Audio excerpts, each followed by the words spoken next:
If you're looking for the next best thing to invest in, try investing in your long-term health with Forward. Forward is intelligent medicine with a personal touch. Their doctors are dedicated to catching top killers like cancer and heart disease early, which could save you tens of thousands of dollars in the long run. So invest in a doctor that's invested in you. Visit GoForward.com to learn more about how Forward can help you manage your long-term health risks for one flat monthly fee. That's GoForward.com.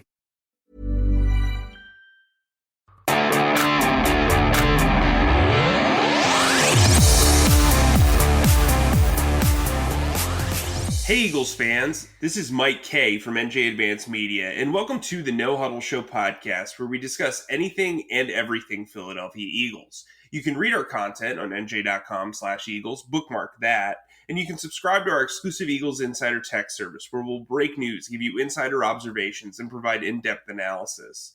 Through Eagles Extra, you can send questions and comments directly to us, and we'll respond to your phone. With me today, as always, is my fellow Eagles beat reporter, Chris Franklin. Today, we're going to discuss the Deshaun Watson dot connecting, our NJ Advanced Media roster series ahead of training camp, and the uncertainty at tight end, mainly around Zach Ertz. Chris, how are you doing today? Doing well, man. I'm feeling great. It's Friday, and we're recording on a Friday, and we're getting inching ever so closely now. Less than 2 weeks till training camp. How are you doing? Well, people that follow me on social media know how much I like chicken parm. And yesterday, I was reheating some chicken parm and just straight up nuked it. And it was flaming hot, but I didn't see a lot of like steam coming from it. So I was like, all right, cool. Maybe it's just like room temperature, whatever. Nope. Burnt like the inside of my throat. So I'm in a very, hopefully you don't hear it in my voice. I mean, my voice is normally pretty, whiny anyway, I guess, but, hopefully I don't have some extra rasp to it, but, yeah, so there's that. And then my kid, has been doing this thing where he wakes up in the middle of the night, jumps in our bed and just won't go back to sleep. So not very heavy on the sleep as of late. Did see Black Widow last night. Probably a poor choice based on my kid's sleep habits, but really enjoyed that. And so it's worth going out to see? Yeah, I really enjoyed it. I thought it was kind of like GoldenEye. They definitely did a few homages to 007. I thought the cast was great. I think Florence Pugh, I call her Flo P, is just a star. Rosenblatt loved it too. He saw it with our buddy Jeremy, who gets to review movies and eat great food, which might be the best job in the state of New Jersey. So, but yeah, no, I really enjoyed it. I definitely would put it above the first two Thor movies, the first Captain Marvel movie, probably Avengers 2. Ooh. I'm trying to think. I liked it better than Guardians 2, but I'm sure I'll get flack for that. That's some high praise. Yeah, I liked it way more than I like Doctor Strange. I'd say it's kind of middle of the pack. I think this was the 24th Marvel movie. I'd probably put it in like the 10 to 12 range. I really liked it. I mean, there are flaws in the third act, but the opening of this movie is tremendous, and the title card is actually a cover of "Smells Like Teen Spirit." It's done by a female artist that I'm going to look up after we get done with the podcast. I thought it was really well done.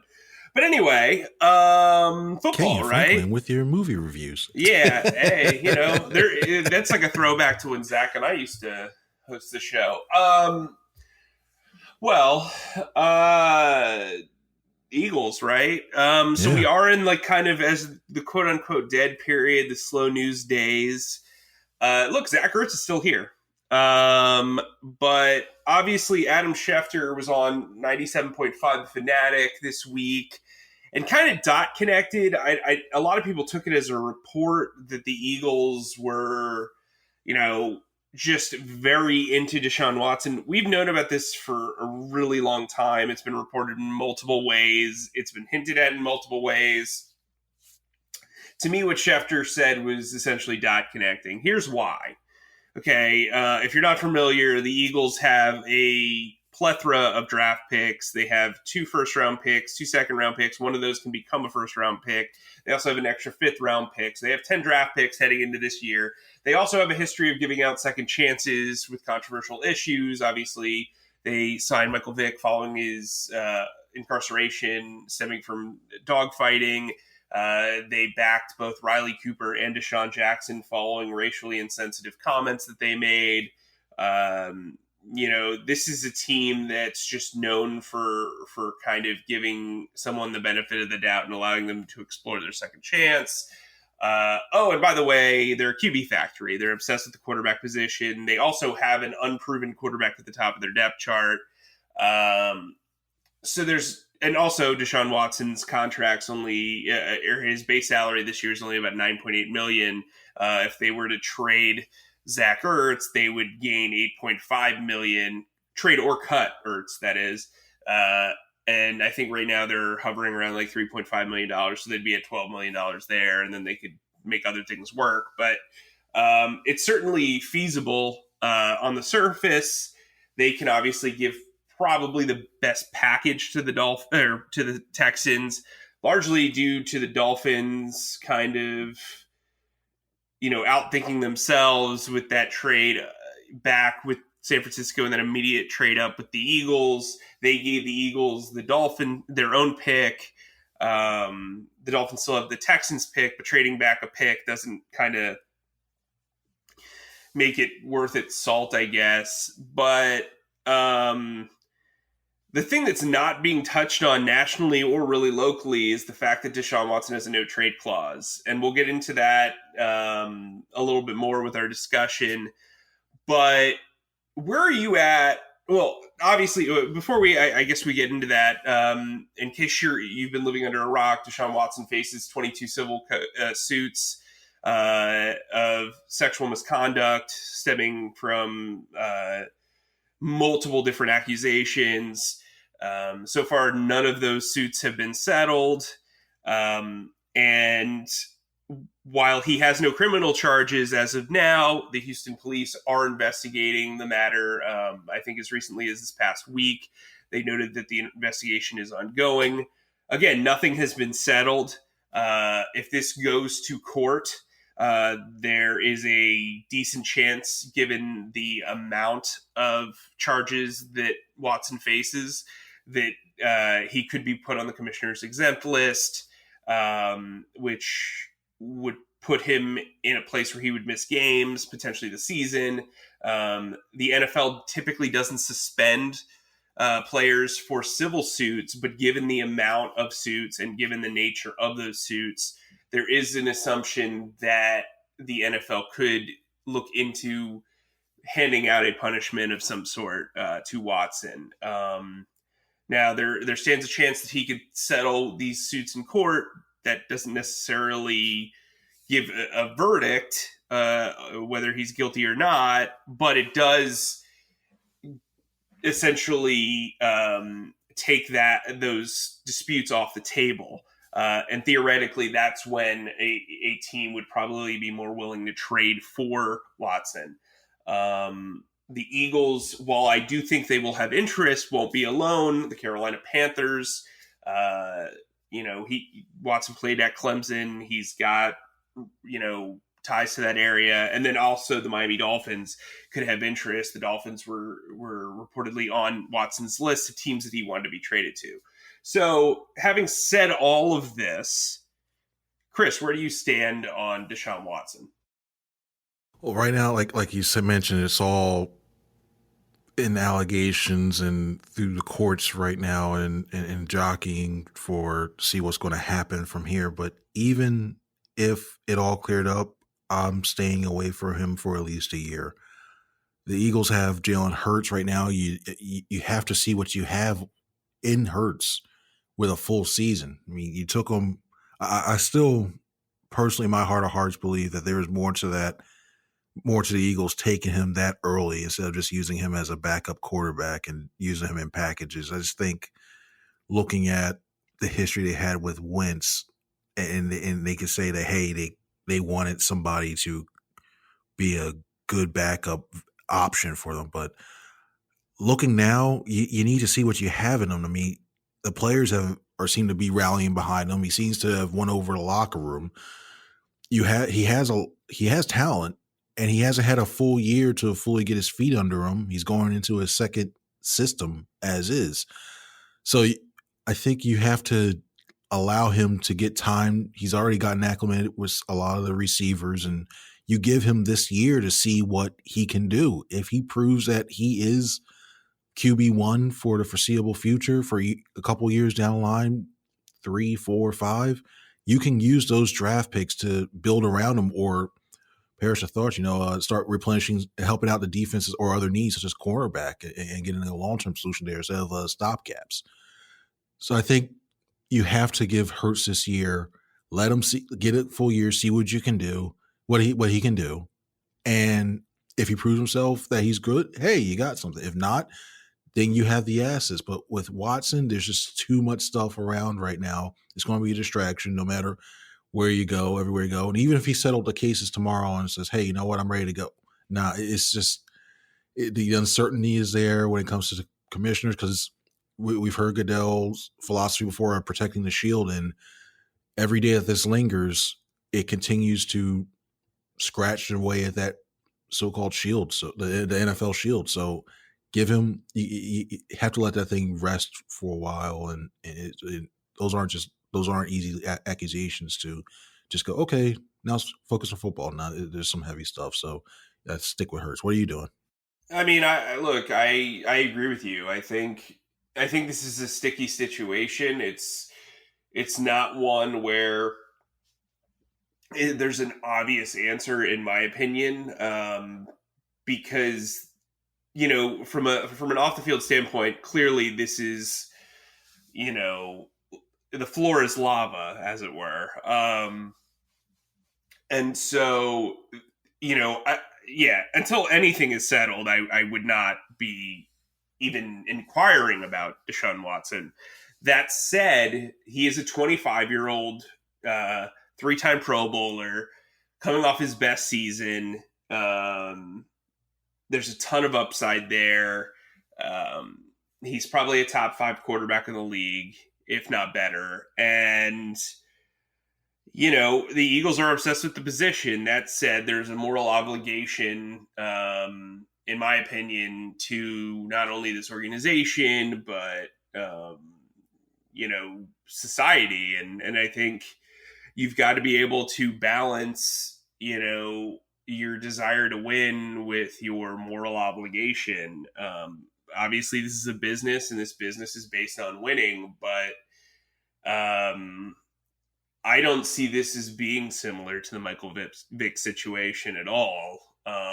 Michael Vick was signed to be a backup quarterback, coming off of paying, for his crimes, and had a really good redemption story. This is a purely civil suit involving some pretty heinous allegations. And I think that should be weighted as such. So, this isn't simply yelling on an offensive word. This is not making an offensive social media post. This is something, especially in today's day and age, that should not be ignored if these allegations are proven true in a court of law. I think this is something that seeing on social media has split the fan base. There are fans that just want to win. There are fans that are like, we want nothing to do with Watson. So I think this is going to be an interesting situation to monitor. That said, the thing that I want to talk about, I brought it up earlier, no one's really talking about this, but Deshaun Watson might not want to go to Philadelphia.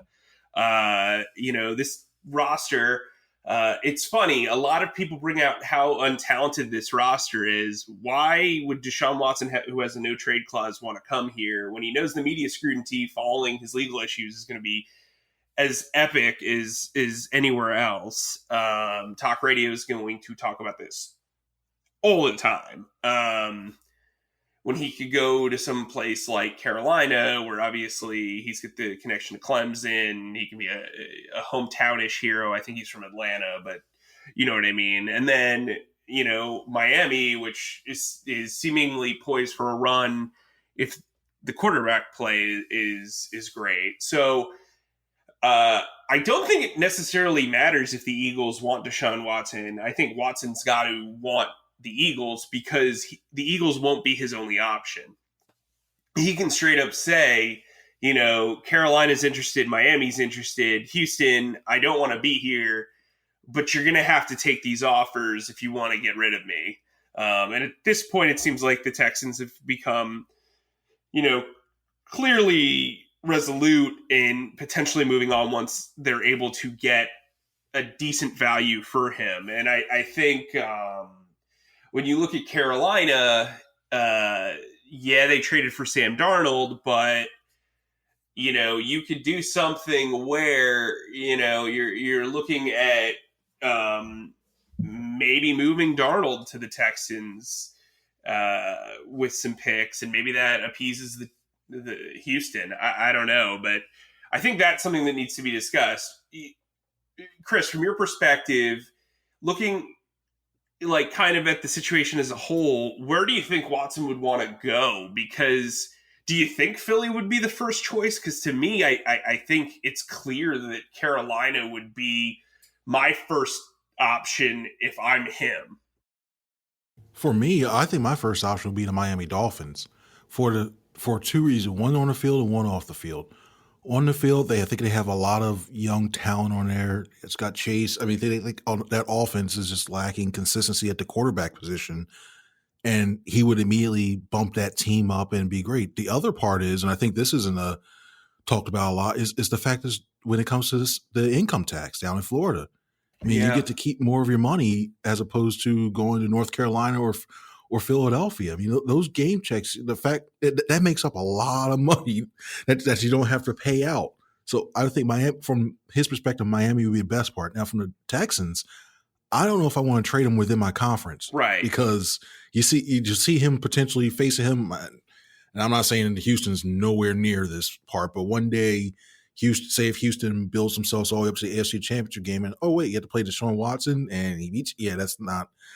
That wouldn't be a good look. So if they trade him out the conference, I still think Carolina has a better situation, better setup. I think you would rather go to Carolina than Philadelphia because I think they also that he's.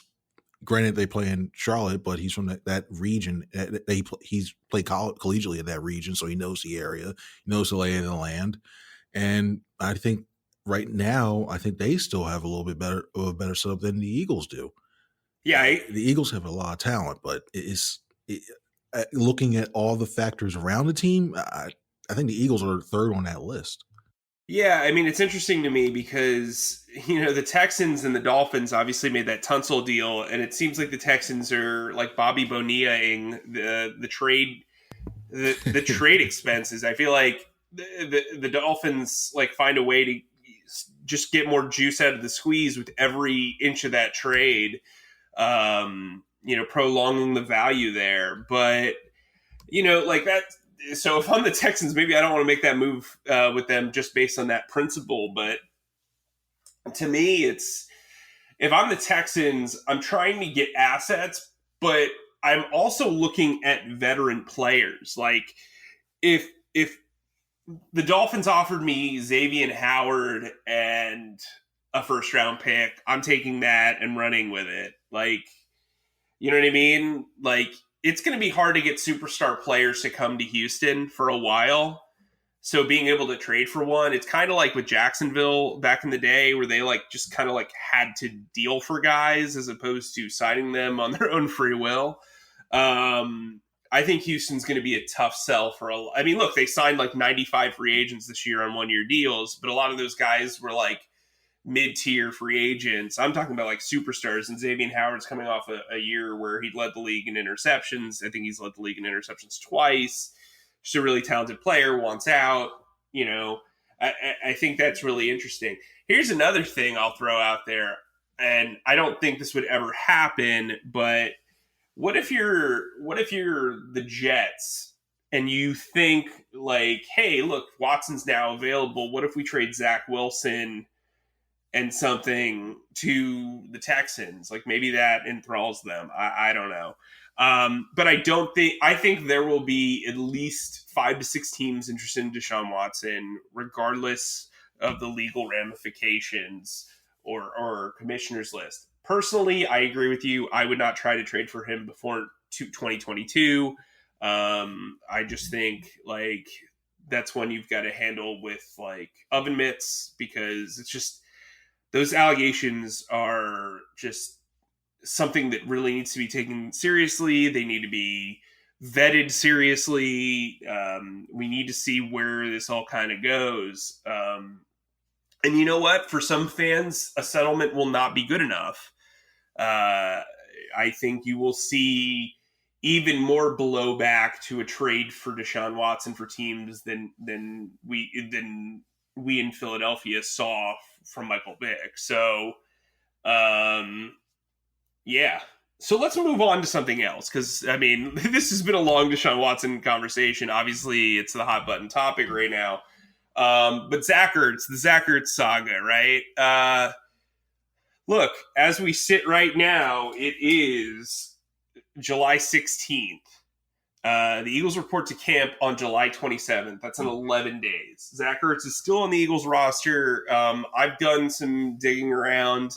Nothing big, nothing new on that front. I know there's been rumors about Buffalo. Those were unfounded. Right now, it's like a sit and wait situation. But I got to tell you, something that's not really being discussed is the way that the normal...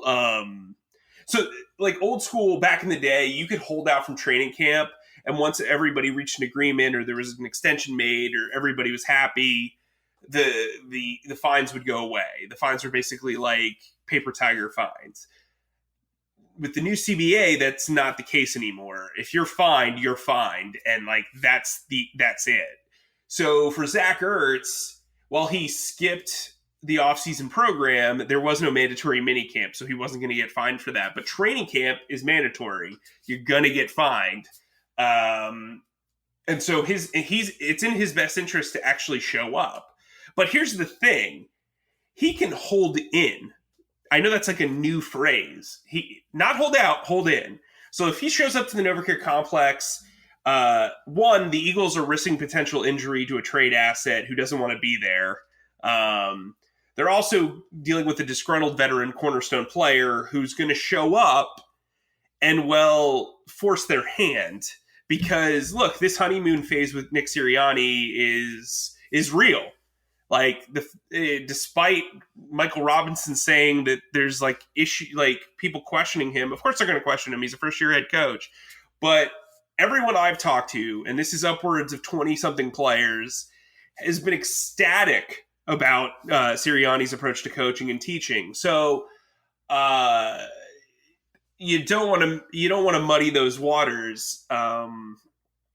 So right now, his best leverage is to hold in, because essentially you're forcing the Eagles' hand. Hey, do you want a disgruntled employee who could risk injury, who's coming off a poor season, who's highly paid, who, if he gets injured, you're basically screwed because you can't trade him, and B, you're probably going to have to put him on IR and you can't really use him. But on top of that, when you only have like $3.5 million available, you're losing out on being able to gain $8.5 million. So right now the leverage is solely in Ertz's court if he decides to show up.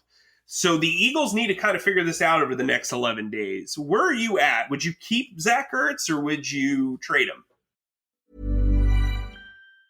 Hello, this is Hannah from Red Handed. Would you like to watch something scary? Like really scary. So scary you'll hide behind the sofa. Then you need Shudder. Shudder is the ultimate streaming service. If you like heart-racing thrillers, the mind-bending supernatural, and a good old gut-wrenching horror, discover an unbeatable collection of Hollywood classics and critically acclaimed new genre films that are sure to leave you feeling satisfied, if a little freaked out. Sign up now at shudder.com. That's SHUDDER.com.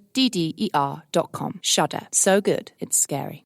If you're looking for the next best thing to invest in, Try investing in your long-term health with Forward.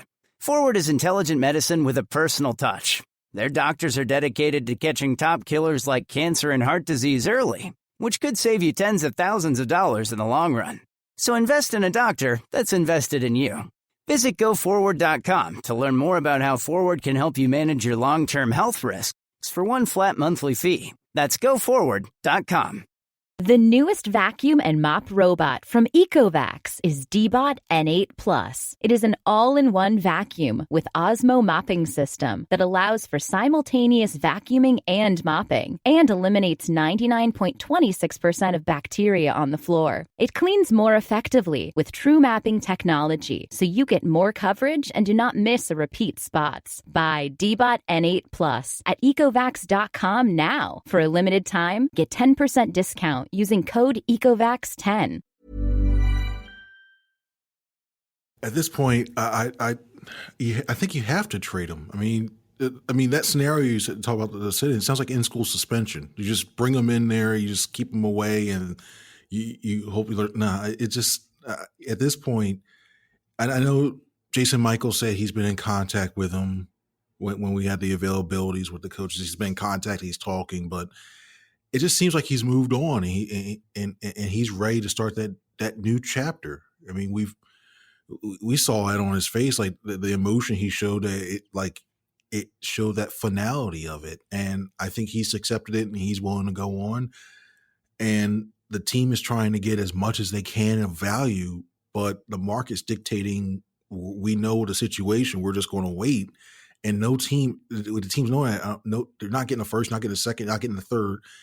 And unless there's a major injury to somebody on another team, then somebody needs a tight end right away. You may not even get a fourth. So at this point, I think the Eagles have to get the best deal they possibly can and move on from that situation and use that money to shore up a couple other spots on this roster, because we know their needs. And to have a person who just seems like they don't want to play here anymore, and just to try to get as much as you can. I know you're trying to get as much as you can, but it doesn't look like they're going to get the asking price. So, and the last thing this team needs is a distraction going in with a new head coach. It's his first training camp.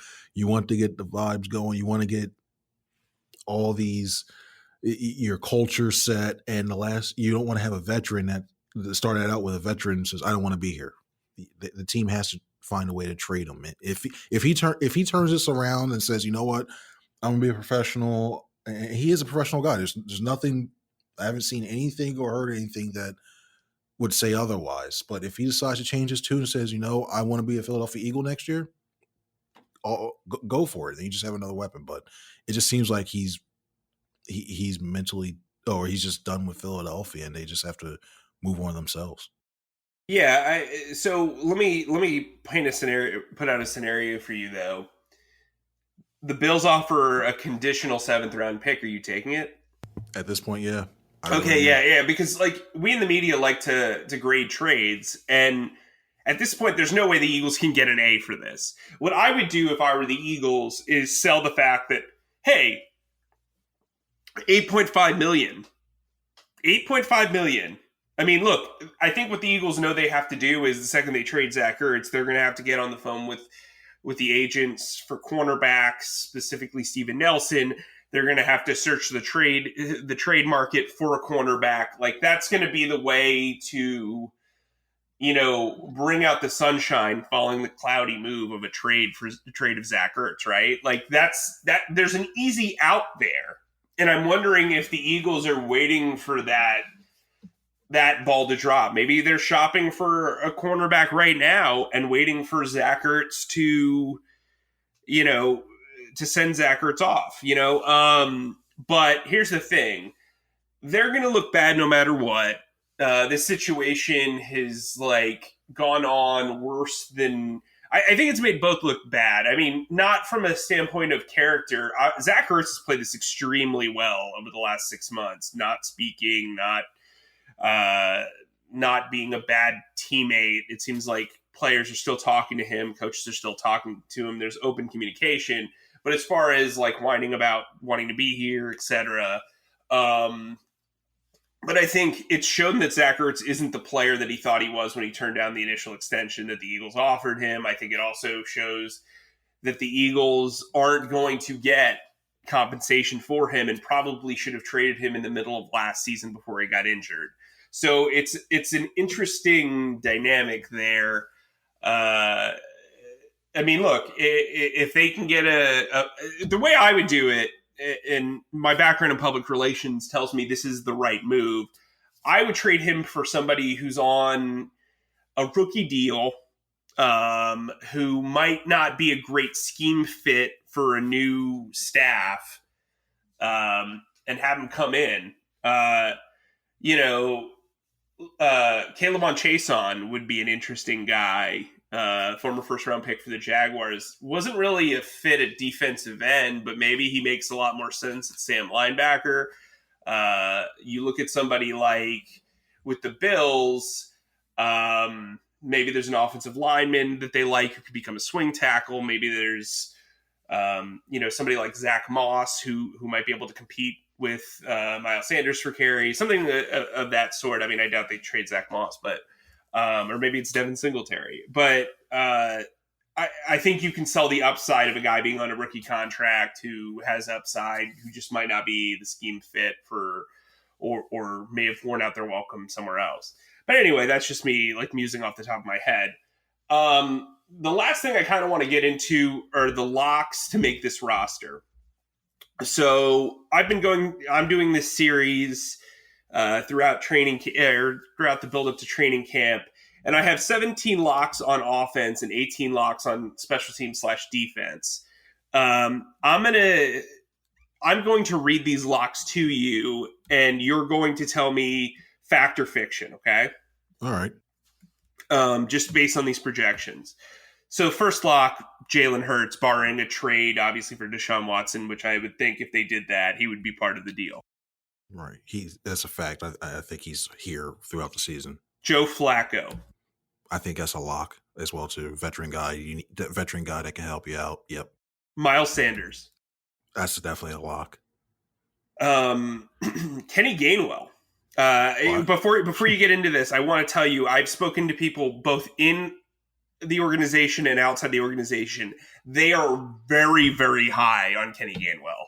I think they were stunned they got him in the 5th round. He, as I brought up multiple times, he's like a Naheem Hines clone. It makes a lot of sense. So what do you got?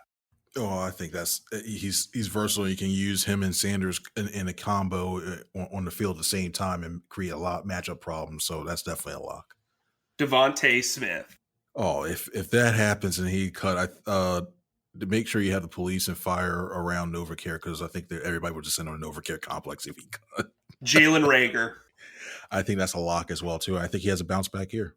Travis Fulgham. Before you get into it, again, I've spoken to people within the organization and outside. The stuff at the end of last season was more of a maturity thing. He also was dealing with an ankle injury. I've been told that the new staff and Aaron Moorhead are both very big fans of his. I think he's a lock, and I think I don't think he'll have the stretch that he did beforehand that we saw, but I think he'll definitely be a serviceable wide receiver. Dallas Goedert. Yeah, he's your new Zach Ertz, definitely a lock. So I have Richard Rodgers, and my logic here was if they trade Zach Ertz, Richard Rodgers is almost guaranteed to be the number 2 tight end. What's your thoughts? I'm putting a hesitant lock because I really think Jack Stoll's going to make this roster. I really do, and I think he can do that. Yeah, that's a hesitant lock. All right, that's fun. Lane Johnson. Oh, he'll be back. He's playing here. He's going to finish his career, I think, as an Eagle. He's a lock. I disagree with that, but I agree that he's a lock. Andre Dillard. Definitely not a lock. And I think he could be a trade piece if and he's coming in with a new mentality. He looked like he's physically ready to go. And if he puts 2 and 2 together, it's going to be fun to watch that left tackle spot. Can I tell you my logic here? Yeah. Even if he does not win the starting job, I'm not sure there's a team that's going to want to make him their left tackle, right? So the only way it's worth it to trade Andre Dillard is if you're getting a 3rd round pick or a conditional 4th round pick, something of that nature. And I don't know if you're going to get that based on what he has shown. So I would rather have a strong backup left tackle, which I think there's a lot of potential still there. I also think with the new staff, the scholarship of being a 1st round pick is going away. If they can get good trade value for him, sure. But I think Andre Dillard's going to be on this team in week 1. Jordan Mailata. I think. Well, if Jordan Mailata loses this battle, it's actually the best case scenario for the Eagles because it means Andre Dillard's playing very, very well, but it also means that Jordan Mailata can play swing tackle. Right now, they're probably more likely to play sides if Andre Dillard is the backup. So Andre Dillard would be the backup left tackle. Jack Driscoll would be the backup right tackle. Jordan Mailata would give them more versatility behind the starting lineup. I think that Jordan Mailata has the edge here, but I think that they want Andre Dillard to win this job, obviously.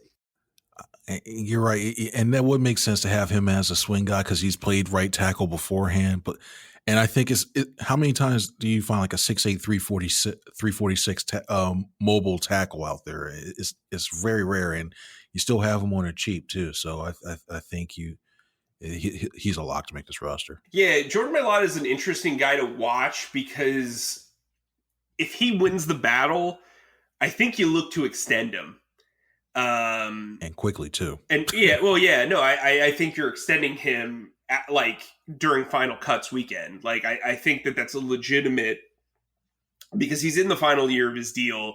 He's really got 1 year mileage on him. Either way, you're probably going to get to buy low. Frankly, I would, even if he does lose, I would want to sign him to backup money because you never know. And I think he'd be inclined to do that because I don't think this is completely about getting rich quick. I think he loves stout. I think there's a lot to like about this setup for him. There's not a lot of pressure, even though he lives in the NFL's most pressure-cooked market. Anyway, Jack Driscoll. I was extremely impressed by him at right tackle last year when he had to come in on short notice. I know he's dealt with some injuries, but I can tell you the coaching staff loves him. I think he's a lock too because of not only just did he fill in and play well, he's versatile. He still has experience with guard, and knowing this team's value and versatility, it helps to have a guy like that. So I think he's a lock. I know this is one of our longer podcasts that we've done in a while, but we've been taking some breaks and both of us have been on vacation. So we wanted to make this an action-packed sort of podcast. I'm going to do this really quickly because I think these three are very obvious. Brandon Brooks, Isaac Seumalo, Landon Dickerson, and then the fourth would be Jason Kelce. Are we good on those? Oh, yeah, definitely. All right, let me pull up my defensive/special teams locks. So right there, that's 17 locks. Only, I got some pushback from Chris on Andre Dillard and Richard Rodgers. I totally get that. Those would be the two guys that I have the least amount of confidence in. Of those 17, let's get to these 18 locks on special teams. I'm going to run through these first four. Brandon Graham, Derek Barnett, Josh Sweat, and Ryan Kerrigan. Yep, they are all here. They're all definitely here. Fletcher Cox, Javon Hargrave, Milton Williams. Yep, and I think Williams has a breakout year too. I will tell you this. Again, I've talked to people that I really trust around the league.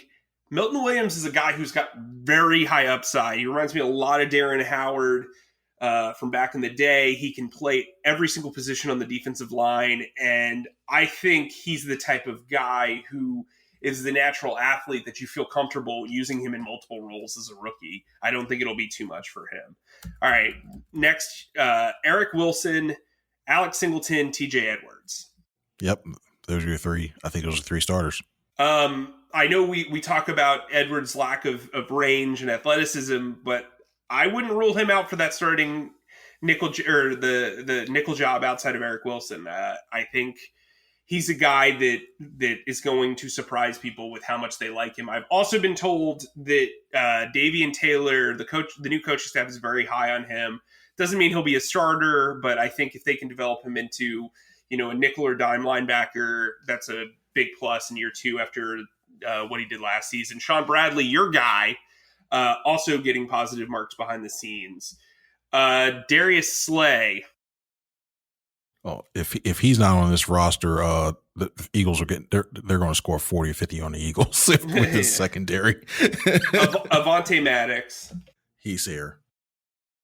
Yeah, I think if he plays really well at the nickel position that first half of the season, you could look into extending him. Zach McPherson. Yeah, I think he'll be in there. It looks like they may have to rely on, if they can't bring anybody else in, they may have to rely on him on the outside as a key contributor. Yeah, I mean, worst case scenario for him is he's a really good special teams ace. Like his work at Texas Tech was ridiculous. Like I think he blocked 2 kicks, returned 1 for a touchdown. Like very good space, very good gunner, very good size at the position. Rodney McLeod, Anthony Harris. Yep, and seeing that video that McLeod posted on his Instagram story about a week ago, I think it was, and he's moving around. I wouldn't be shocked if he's available week 1. He looks like he's moving around okay on that knee. Well, he seems to be telling everybody he's going to be ready for week 1, which would really be an interesting scenario, right? Like if we could talk about that briefly, I think they're keeping 9 to 10 defensive backs. If McLeod's ready, I do wonder if they go light on safeties and do McLeod, Harris, and Kayvon Wallace, who's the last lock I have on defense. Do you agree with that? Yeah. Oh, yeah. If they go 3 there and then go with 6 at linebacker with Jacoby Stevens, the hybrid player from LSU, the 6th-round pick, in there to kind of be like the 4th safety / the 6th linebacker and also a special teams contributor. And that way they can kind of focus on corner, beefing up corner where you're probably going to do, 6 guys like Slay, Maddox, McPherson, Jaquette, James, and maybe Nate Mater or, Kayvon Webster or something. Or not Kayvon Webster. He's not on the team. I forgot what the... Kayvon Seymour? Yeah, Kayvon Seymour. There you go. Suddenly Seymour is making the roster. Sorry, that was bad. My wife thinks I'm a terrible singer, but that was pretty bad even for me. Clown singer Mike Kaye. I'm a crooner, is what they call me. Old brown eyes is. I'm ejecting. Oh wait. I'm ejecting. Oh wait, I didn't realize that. I have brown eyes. I'm ejecting. Wait. Oh no. Oh, I totally realized that. Wow. I'm ejecting.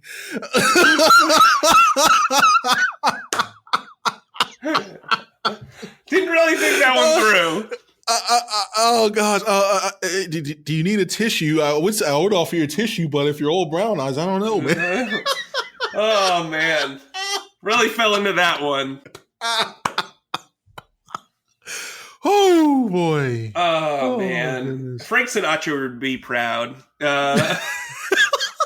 So would my local plumber, but oh man, I now have a new name. I'm now going to have a new nickname on Twitter. Yeah, for sure. My mom used to say that my eyes are brown because I'm full of it, but clearly this is not working out. I did not think that one through at all. Oh wow! Welcome back to the No Huddle Show podcast. On that note, my last 2 locks, I've got Jake Elliott and Rick Lovato. Super Bowl champion, Pro Bowler, Rick Lovato. Yep, and I'm glad you left Sipos out of it because I still have a lot of questions when it comes to that punter position. And he can, more said from the Saints, former Saints kicker. He think he's out there, but I'm not saying him especially. And you can get a lot of punters off the who are competing for spots on other teams. Totally So agree. I have complete questions about Sipos going forward. So that brings us to the fun shameless plug section of the podcast. Make sure you subscribe to the No Huddle Show podcast. More jokes and terrible nicknames and obscure movie reviews coming your way throughout the year. I feel like Chris and I have really hit our stride, and he's got the case of the giggles right now. So make sure you give us a 5-star rating. I'm sure that those will include Mr. Brown Eyes or Old Brown Eyes as some of the comments, but that's fine. It's the Killers now. I'm Mr. Brown Eyes. Many songs. There's too many songs, yes. Anyway, well, there's Brown Eyed Girl, right? Isn't that? Yeah. Nobody made fun of that one. Anyway, I'm just a brown-eyed boy. You know what I mean? Like, it's just... Anyway, hopefully I'll get some sleep. Hopefully Chris will get some water so he doesn't get the hiccups. Thank you guys for joining us in the No Huddle Show podcast. Hope you enjoyed it. Make sure, again, to subscribe. Make sure to hit us up on Twitter. We love talking to you guys and interacting with you and having wonderful conversations about pretty much anything. So sign up for Eagles Extra, and let's have some fun. We'll see you soon.